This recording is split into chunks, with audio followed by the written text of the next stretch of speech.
이 말씀은 바울이 두 번째로 개척한 1년이 채 안 되는 신생교회인 데살로니가 교인들에게 보낸 서신의 내용입니다. 데살로니가 교회는 복음을 받아들인 지 얼마 안 되지도 않았던 교회인데 믿음의 역사와 사랑의 수고와 또 소망의 인내인 신앙의 덕목으로 칭찬을 받고 있습니다. 우리 본문 오늘 방금 읽었던 3절 말씀을 한 목소리로 함께 읽겠습니다. 다 같이 읽겠습니다. 너희의 믿음의 역사와 사랑의 수고와 우리 주 예수 그리스도에 대한 소망의 인내를 우리 하나님 아버지 앞에서 끊임없이 기억함이니. 아멘. 네, 방금 읽었던 믿음, 소망, 사랑은 우리가 너무나도 잘 알고 있는 말씀인 고린도전서 13장 13절에서 바울은 이 세 가지의 신앙 덕목은 모든 그리스도인의 삶에 항상 있어야 한다고 했습니다. 오늘 주신 말씀을 상고하면서 우리 광진교회가 끊임없이 믿음의 역사와 사랑의 수고와 그리고 소망의 인내의 신앙의 덕목인 이 덕목을 잘 나타내어서 하나님께 감사가 흘러넘치는 우리 광진교회가 되길 바랍니다. 첫 번째로 우리 광진교회가 데살로니가 교회처럼 믿음의 역사로 칭찬받는 교회가 되길 원합니다. 먼저 본문에서 나타내어지고 있는 이 믿음의 역사는 믿음에서 비롯된 역사를 말을 합니다. 여기에서 믿음이란 우리가 너무 잘 알고 있듯이 그리스도 안에서 우리를 구원하여 주신 하나님을 전적으로 신뢰하는 것을 말합니다. 그런데 이 신뢰하는 믿음은 나의 마음속인 이면에만 있는 것이 아니라 나의 겉모습인 표면에도 나타나야 한다고 성경에서는 말을 하고 있습니다. 가급적이면 저도 잘 모르는 헬라어를 사용하고 싶지는 않지만 오늘 너무나도 중요한 의미가 있어서 사용하는데 한번 잘 들어보십시오. 이 본문에 기록되어 있는 믿음의 역사라는 단어는 헬라어 말로 에르구입니다. 그리고 영어 성경에는 워크라고 기록되어 있습니다. 그런데 이 에르구의 글이 변형되기 전 원래의 기본형이 에르군인데 이 단어의 의미가 영어 성경에서 역사인 워크와 뜻이 똑같은 일을 하거나 행동하는 행위의 뜻입니다. 우리가 너무나도 잘 알고 있는 말씀인 야고보서 2장 26절에서 영혼 없는 몸이 죽은 것 같이 행함이 없는 믿음은 죽은 것이니라 이 말씀에 기록되어 있는 이 행함의 글자와 바로 오늘 본문에서 번역된 단어인 역사 그 단어가 변형되기 전의 글자 에르곤 행함과 똑같은 뜻입니다. 똑같은 글자입니다. 제가 다시 정리해서 말씀드리며 믿음은 내가 마음으로만 믿거나 또 믿음에 대해서 알고만 있는 것이 아니라 내가 직접 행함으로 나타내어져야 한다는 말씀입니다. 하나님께서는 야고보서 2장 24절에서 이렇게 말씀하고 계십니다. 사람이 행함으로 어렵다 함을 받는 거지 믿음만으로는 아니다라고 하십니다.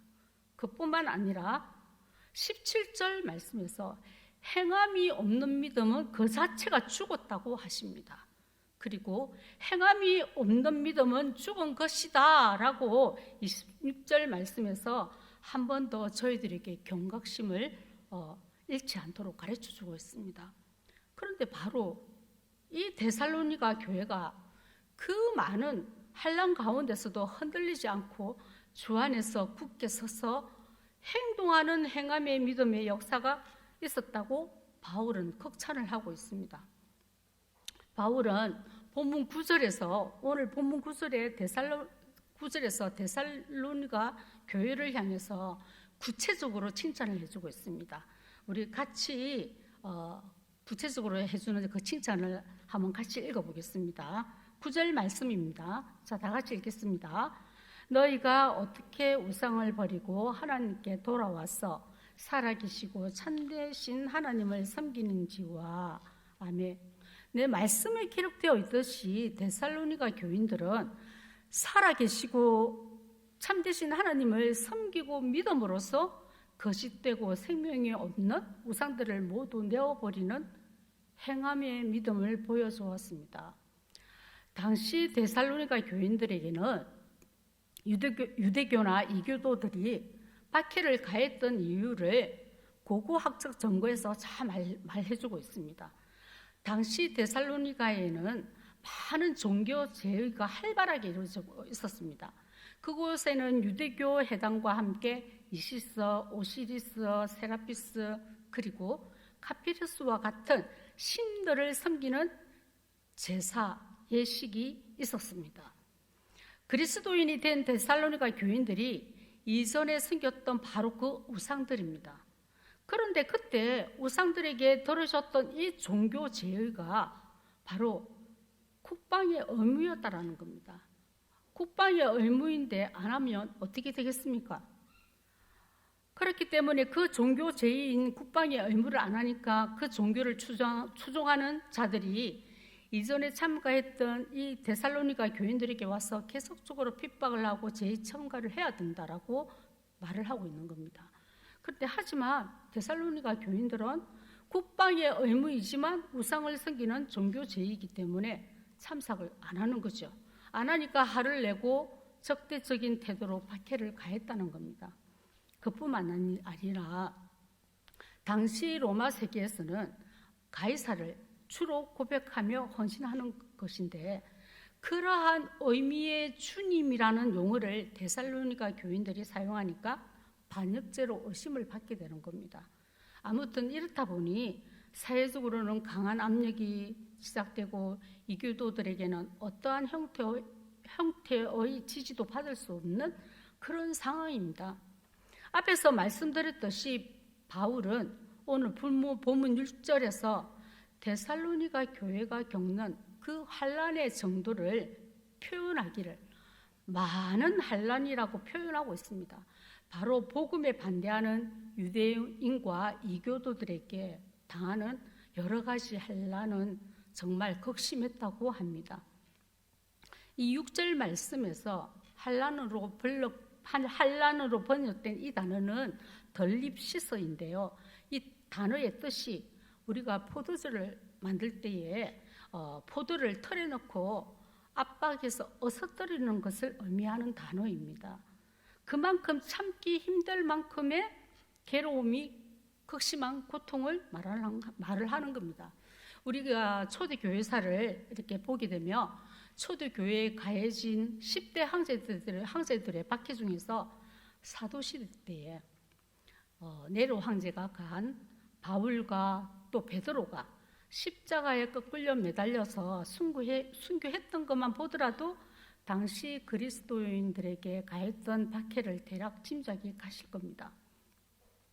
하지만 데살로니가 교인들은 이렇게 극심한 고통 가운데서도 흔들리지 않고 행함으로 그 고통과 협박에서도 핍박에서도 믿음으로 나아가는 믿음의 본을 보여주고 있습니다. 우리 육의 본성은 어떻습니까? 옛사람으로 돌아가려고 하는 본성이 있습니다. 어떤 사람이 도둑질 하다가 예수님을 믿고 회심하게 되어서 목사가 되었습니다. 그런데 생활이 너무 힘들고 고통의 시련이 있다 보니 그 고통을 이기지 못하고 뒤를 돌아보게 됩니다. 과거로 옛날로 다시 돌아가서 도둑질하여서 또 감옥에 들어갔습니다. 이스라엘 백성도 어떻습니까?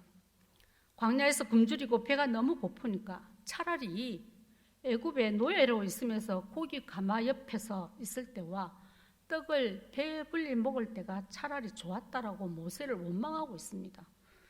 그래서 에베소서 4장 22절 말씀에 너희는 유혹의 욕심을 따라 썩어져 가는 구습을 따르는 옛사람을 벗어버리라고 하고 있습니다. 골로새서 3장 9절 말씀에는 옛 사랑과 그 행위를 벗어버리라고 하며 우리의 마음을 일깨워주고 있습니다. 데살로니가 교인들이야말로 옛 사람을 벗어버리고 내 뜻대로가 아닌 하나님의 뜻대로 삶을 살아내고 있는 겁니다. 그렇다면 어떻게 하나님의 뜻대로인 이 거룩을 이루어가는 성화된 삶의 모습으로 삶을 살아낼 수가 있겠습니까? 데살로니가 교회가 성화의 모습으로 이루는 그 힘의 원천이 어디에 있겠습니까? 네, 답은 바로 6절 말씀에서 말해주고 있습니다. 우리 오늘 본문 6절 말씀을 같이 한번 읽어보겠습니다. 시작. 또 너희는 많은 환난 가운데서도 성령의 기쁨으로 말씀을 받아 주를 본받은 자가 되었으니. 아멘. 네, 성령의 기쁨으로 말씀을 받아서 그 성화의 모습으로 이루어갔다고 합니다. 저와 여러분은 꼭 명심해야 할 것이 하나 있습니다. 시대가 아무리 바뀌어도 형평성이 아무리 달라져도 저와 여러분은 절대로 변하지 않는 진리의 말씀에서 그 놀라운 성령의 권능을 받아서 나의 믿음을 지켜나가야 합니다. 나의 믿음 생활, 신앙생활에 있어서 제일 중요한 것이 무엇입니까? 맞습니다. 말씀의 기준입니다. 그런데 이 세상 사람들은 지금 시대가 어떤 시대인데 4차 산업시대인데 하면서 사람이 어떻게 흙으로 창조되었다는 거야. 말이 되느냐. 지금 남녀간이 대등하고 동등한 젠더 시대를 살아가고 있는 이 세대에게 무슨 동성애를 운운하느냐고 교회를 향해서 비난합니다. 그뿐만이 아닙니다. 지금 상황이 어떤 상황인데 저렇게 교회에 모여서 예배를 봐야 하는 거야? 라고 하면서 교회를 향해서 어떻게 합니까?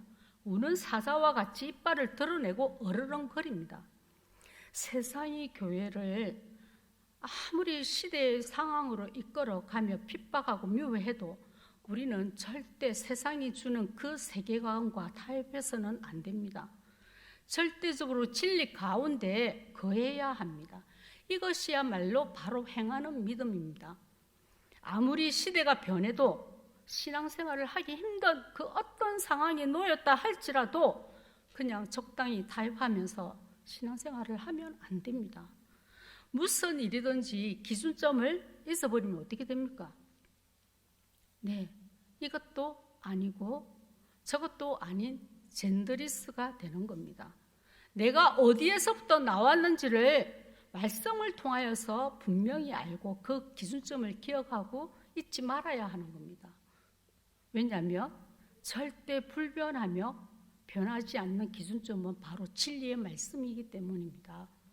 로마서 12장 2절 말씀에는요, 너희는 이 세대를 본받지 말고 오직 마음을 새롭게 함으로 변화를 받아 하나님의 선하시고 기뻐하시고 온전한 뜻이 무엇인지 분별하라고 했습니다. 우리의 마음이 새롭게 되어 변화된, 거듭된 하나님의 자녀라면 하나님의 선하시고 기뻐하심이 무엇인지 알고자 해야 합니다.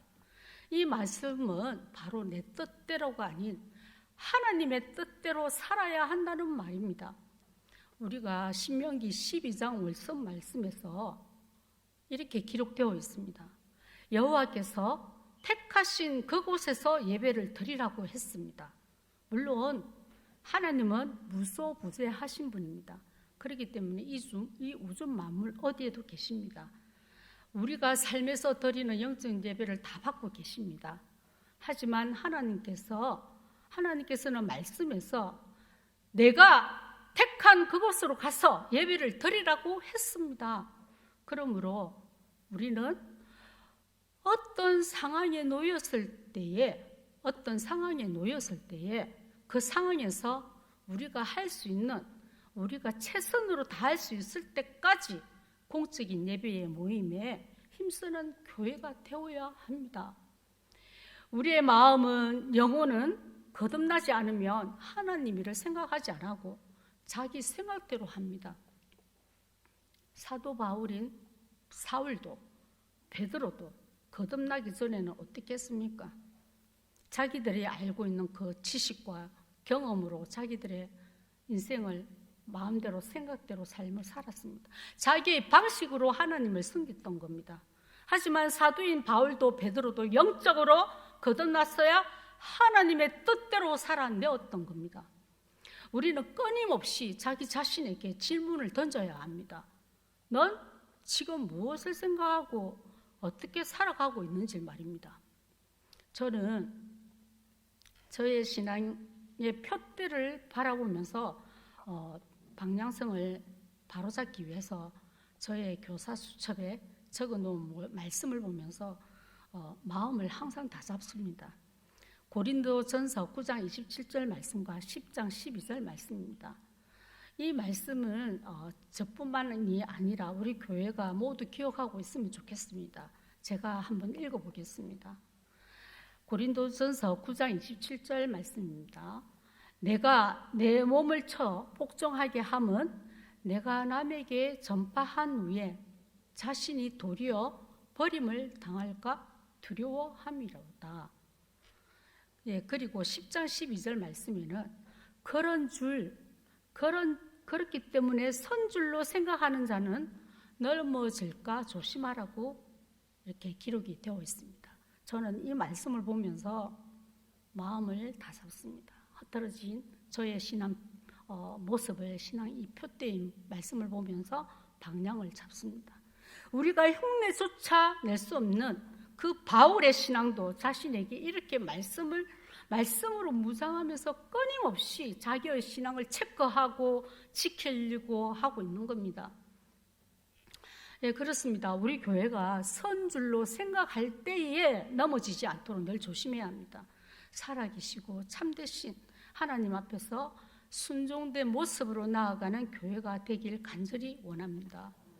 네, 두 번째로는 우리 교회가 사랑의 수구로 칭찬받는 교회가 되길 원합니다. 여기에서 나타내고 있는 사랑의 수구는 물론 사랑으로 비롯된 수구라는 의미를 지니고 있습니다. 여기 사랑에 해당하는 단어는 부모로부터 받는 사랑인 그 스톨게도 아니고요. 또 친구와 나누는 우정인 사랑도 아니고요. 이성적으로 나누는 육체적인 사랑, 에로서도 아닙니다.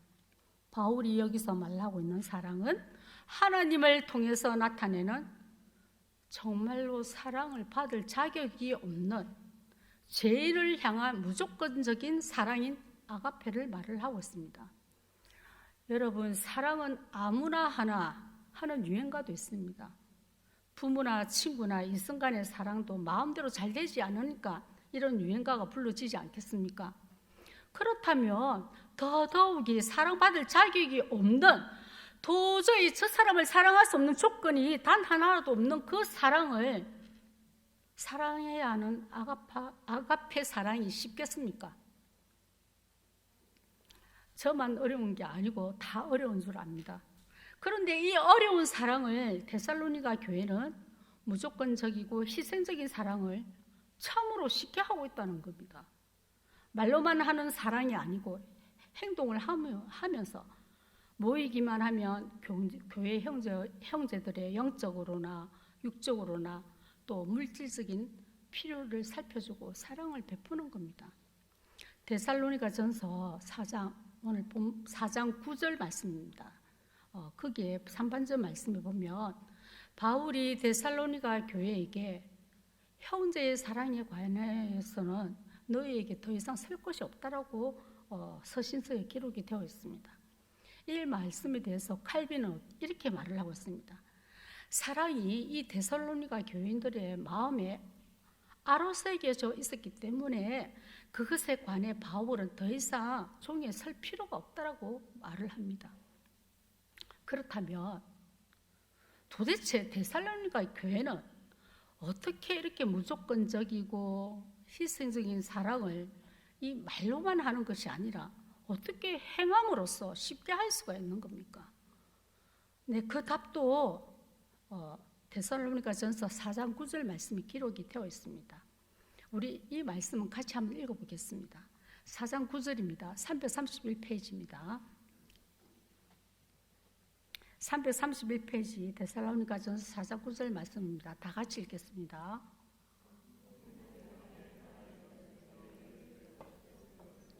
너희들 자신이 하나님의 가르치심을 받아 서로 사랑함이라고 했습니다.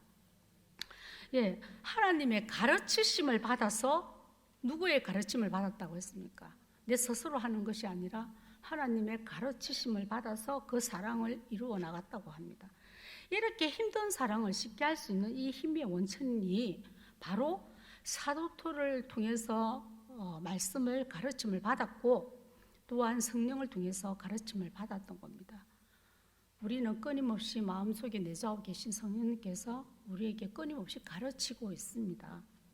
그 성령의 가르침을 통해서 하나님의 그 사랑할 능력이 그 힘든 아가페 사랑을 할 수 있는 그 사랑할 능력을 받았던 겁니다. 그래서 사랑을 할 수 있었던 겁니다. 전도사인 저에게 가끔 듣는 질문이 있습니다. 전도사님, 사역을 하시면 바쁘시니까 남편이 설거지도 해주고 뭐 여러 가지로 경제적으로 많이 도와주시죠? 라고 질문을 묻습니다, 저에게. 그러면 저가 어떻게 하겠습니까? 서로스임이 나옵니다. 네, 도와줍니다. 그런데 많이 도와주죠. 근데 특별히 도와주는 게 있어요. 저의 영적인 훈련을 위해서 많이 도와줍니다라고 합니다. 지난주 목사님 설교 말씀대로 우리 부부의 세계 속에는 끝없는 분투와 투쟁과 갈등이 있었습니다. 제가 고상한 말로 표현하니까 감이 안 오죠. 속된 말로 한번 표현할게요. 정말 피 터지게 많이 싸웠습니다. 물론 이제 지금은 우리 부부의 세계가 성화의 모습으로 다 이루었다는 건 아닙니다. 거의 기력이 체력이 딸려서 이제 서로가 거의 성화의 지경에 이른 것 같습니다. 어떤 목사님께서 제가 우스갯소리로 하시는 말씀을 들었습니다. 요즘에 들어서 하나님께서 목사님께 아내를 주신 그 이유를 알겠다고 하는 겁니다. 성화를 이루어 가도록 목사님께 돈은 배필로 주셨다는 겁니다. 목사님도 투쟁을 좀 하신 것 같습니다. 그렇습니다. 우리가 한 울타리에서 먹고 자고 사는 부부의 이 세계에서도 뜻이 맞지 않아서 쉽지 않는 사랑인데 심지어 다 피가 섞였습니까? 남남이잖아요. 이 사람들이 모여서 이루는 교회의 세계에서는 쉽습니까? 사랑이 정말 힘듭니다.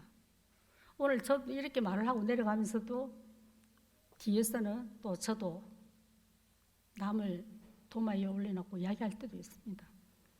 그런데 이렇게 하나님께서는 우리가 쉽지 않은 사랑입니다. 하나님께서는 우리에게 뭐라고 말씀하셨습니까? 내가 거룩하니 너희도 거룩하라고 했습니다. 그렇다면 그 거룩을 누구에게 나타내어야 합니까? 상대가 있지 않겠습니까? 히브리서 12장 14절 말씀에는 이렇게 말씀하고 있습니다. 모든 사랑과 더불어 화평함과 거룩함을 따르라고 했습니다. 그 거룩함을 나타내어야 하는 상대는 바로 우리가 속이 천불이 나고 끓어도 정말 싫어도 미워도 만나야 하는 가족이 될 수도 있고 친구가 될 수도 있고 또 교회나 직장의 구성원들이 될 수 있습니다. 우리는 그 사람들에게 도무지 아가페 사랑으로 사랑할 능력이 없지만 데살로니가 교회처럼 누구의 가르침을 통해야 됩니까? 성령님의 가르침을 통해서 하나님의 능력을 받아서 사랑의 수고를 나타내어 하나님께 칭찬받을 수 있는 저와 여러분들이 꼭 되길 바랍니다. 사랑은 이 데살로니가 교회처럼 표현을 해야 합니다. 우리가 조금만 신경을 써서 서로 먼저 다가가서 안녕하세요 이렇게 인사를 딱 하고 또 따뜻하게 말을 해주고 그런 아껴주는 삶이 되어야 됩니다. 우리 이런 건 돈 안 들어가잖아요. 제가 제일 잘하는 게 이거입니다. 그러면 오늘 김수진 교사님께서 이렇게 하니까 무슨 뜻인지 잘 지금 예 알겠습니다 이러시더라고요. 특히 새신자와 함께 있을 때는 같은 교인들끼리 이야기를 나누는 것보다도 옆에 계시는 새신자에게 한마디라도 더 건네주고 챙겨주고 관심을 가져주어야 합니다. 우리끼리 이야기하는 것보다도요. 그래야 누구든지 오면 이 광진교회는 따뜻하고 포근한 교회라고 느낄 수가 있는 겁니다. 바울도 이제 1년밖에 되지 않은 이 신생교회인 데살로니가 교회를 향해서 아낌없이 믿음을 칭찬해주고 또 격려하고 기도하고 관심을 쏟았습니다. 우리 교회도 이런 바울의 모습을 닮았으면 좋겠습니다. 마지막으로 우리 광진교회가 우리 주 예수 그리스도에 대한 소망의 인으로 거룩함에 흠이 없는 교회가 되길 원합니다. 본문 3절에서 말씀하고 계시는 이 소망의 인내는 인간적이고 세상에 갖고자 하는 그런 소망이 아닙니다. 우리 주 예수 그리스도에 대한 것으로 예수 그리스도가 재림하는 날까지 정말 견디기 힘든 시련이 와도 묵묵히 참고 그 고통 아래에 머물러서 믿음을 지키며 기다리는 것을 말합니다. 본문 3절에서 말씀하고 계시는 이 소망의 인내는 데살로니가 교회가 유대인과 이교도들의 핍박 속에서도 이 현실 속에서는 도저히 소망이 없는 가운데 있었습니다. 그래도 기쁨을 잃지 않고 마음과 생활에서 성화로 이루어갈 수 있었던 것은 바로 예수 그리스도의 재림에 대한 소망이 확실하게 있었기 때문입니다. 우리 또한 이 세상을 보면 어떻습니까? 세상은 교회를 미워하고 핍박하고 있습니다. 그뿐만 아니라 문화는 타락의 정점을 찍고 있습니다. 그리고 사회는 전염병으로 인해서 가족도 친구도 공동체도 서로가 불편한 눈으로 거리를 두면서 살아가는 그 점점 사랑이 식어가는 정말 소망이 보이지 않는 시대를 우리가 살아가고 있습니다. 하지만 에클레시아, 주님의 부르심을 받고 모인 이 교회를 향해서 주님은 말씀하고 계십니다. 너희는 어둠에 있지 않고 빛의 아들이다, 이렇게 말을 했습니다. 그리고 그러니까 너희들은 지금 정신을 차리고 믿음과 사랑의 호신경을 가슴에 붙이고 그리고 구원의 소망의 투구를 서라고 주님께서 말씀하고 계십니다. 왜냐하면 앞으로는 세상은 평안하다, 안전하다 할 그때에 임신한 여자에게 정말 해산의 고통이 이름과 같이 멸망이 갑자기 오면 그 멸망을 피할 길이 없다라고 했기 때문에 우리 주님께서는 이렇게 정신을 차리라고 하는 겁니다. 그렇습니다. 주의 날이 어떻게 옵니까? 밤에 도둑같이 언제 오실 줄 모릅니다. 그렇기 때문에 우리는 어떻게 됩니까? 항상 영적으로 깨어서 아버지 앞에서 거룩함에, 나의 거룩함에 흠이 없게 준비를 시키려는 그런 말씀입니다. 5월이라 길거리를 지나다니 보면 담장나무로 이렇게 장미꽃이 참 예쁘게 피어 있는 것을 봅니다. 그 피어 있는 장미를 보고 제가 정신을 잃을 때가 참 많습니다. 왜냐하면 나보다도 또 더 예쁜 게 있네. 죄송합니다. 네, 죄송합니다. 조금 피곤을 잊으라고 제가 웃겼습니다. 이 5월이라 그런 장미가 이 장미가 지금 없는데도 우리가 맡은 적이 없는데도 장미 향수를 딱 생각하면 어떻습니까? 벌써 코끝에서 장미 향수 냄새가 안 납니까? 그렇죠? 그런데 이 향긋한 장미 향수를 만들 때도 고통이 따른다는 겁니다. 장미 향수를 만들 때에는 장미 향이 진동할 때에 따야 하는데 그 따는 시간이 밤 12시부터 새벽 2시까지랍니다. 잠 못 자는 시간이죠. 그것도 조금 추울 때 따야 그 진짜에 갇힌 그윽한 장미 향을 내는 장미 향수를 만들 수 있다고 하는 겁니다.